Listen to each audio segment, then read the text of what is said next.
मकावरती ना रोग पडला होता आणि सगळ्या ह्याच्यामध्ये आळ्या होत्या, आळ्या सापडायच्या प्रत्येक गाभ्यामध्ये.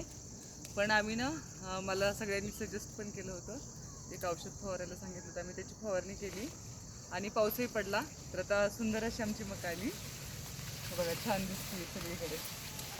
नाहीतर असं वाटत होतं की आता ही परत उभा राहते की नाही माहीत नाही, पण आली. हे बघा, ते छान हिरवी झाली आणि उंच पण झाली. हे दिसतंय ना तुम्हाला, हे सगळं त्याच्यावरती तो रोग पडला होता आणि अशी पिवळे पिवळे पानं झाली होती. त्याची फवारणी केल्यानंतर आता व्यवस्थित झाले सगळं.